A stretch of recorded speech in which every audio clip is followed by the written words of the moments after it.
Listening Library presents Twilight by Stephenie Meyer. Read for you by Ileana Kadushin.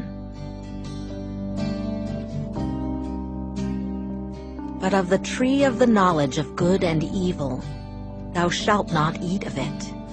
For in the day that thou eatest thereof, thou shalt surely die. Genesis 2:17.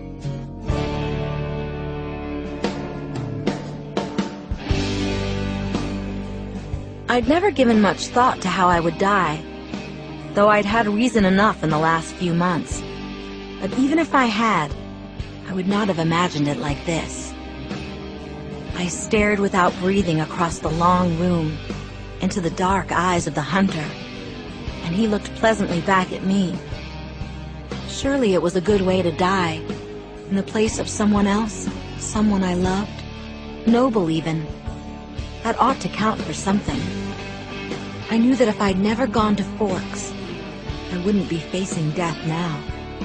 But, terrified as I was, I couldn't bring myself to regret the decision.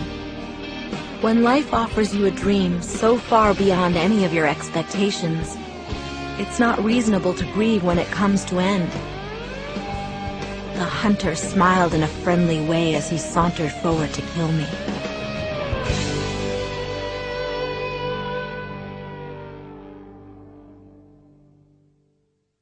Chapter 1. First Sight. My mother drove me to the airport with the windows rolled down. It was 75 degrees in Phoenix, the sky a perfect cloudless blue. I was wearing my favorite shirt, sleeveless white eyelet lace. I was wearing it as a farewell gesture. My carry-on item was a parka. In the Olympic Peninsula of northwest Washington State, a small town named Forks exists under a near-constant cover of clouds. It rains on this inconsequential town more than any other place in the United States of America. It was from this town and its gloomy, omnipresent shade that my mother escaped with me when I was only a few months old. It was in this town that I'd been compelled to spend a month every summer until I was 14. That was the year I finally put my foot down. These past 3 summers, my dad, Charlie, vacationed with me in California for 2 weeks instead. It was to Forks that I now exiled myself, an action that I took with great horror. I detested Forks. I loved Phoenix. I loved the sun and the blistering heat. I loved the vigorous, sprawling city. Bella, my mom said to me, the last of 1,000 times before I got on the plane, you don't have to do this. My mom looks like me, except with short hair and laugh lines. I felt a spasm of panic as I stared at her wide, childlike eyes. How could I leave my loving, erratic, harebrained mother to fend for herself? Of course, she had Phil now, so the bills would probably get paid. There would be food in the refrigerator, gas in her car, and someone to call when she got lost. But still, I want to go, I lied. I'd always been a bad liar.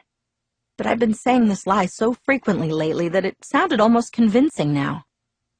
Tell Charlie I said hi. I will. I'll see you soon, she insisted. You can come home whenever you want. I'll come right back as soon as you need me. But I could see the sacrifice in her eyes behind the promise. Don't worry about me, I urged. It'll be great. I love you, Mom. She hugged me tightly for a minute, and then I got on the plane, and she was gone. It's a 4-hour flight from Phoenix to Seattle, another hour in a small plane up to Port Angeles, and then an hour drive back down to Forks. Flying doesn't bother me. The hour in the car with Charlie, though, I was a little worried about. Charlie had really been fairly nice about the whole thing.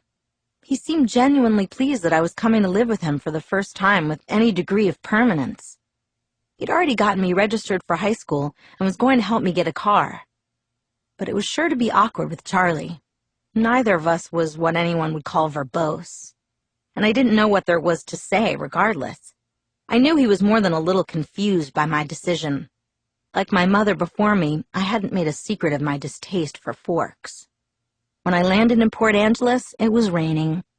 I didn't see it as an omen, just unavoidable. I'd already said my goodbyes to the sun. Charlie was waiting for me with the cruiser.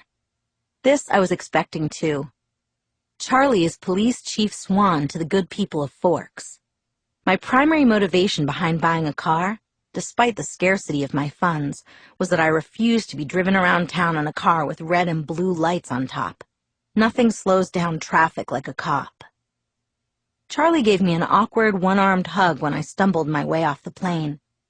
"It's good to see you, Bells," he said, smiling as he automatically caught and steadied me. "You haven't changed much. How's Renee?" "Mom's fine. It's good to see you too, Dad." I wasn't allowed to call him Charlie to his face. I had only a few bags. Most of my Arizona clothes were too permeable for Washington. My mom and I had pooled our resources to supplement my winter wardrobe, but it was still scanty. It all fit easily into the trunk of the cruiser. "I found a good car for you, really cheap," he announced when we were strapped in. "What kind of car?"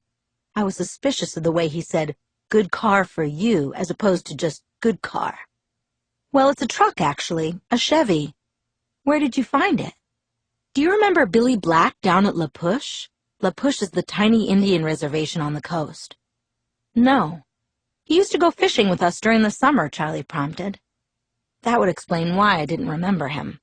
I do a good job of blocking painful, unnecessary things from my memory.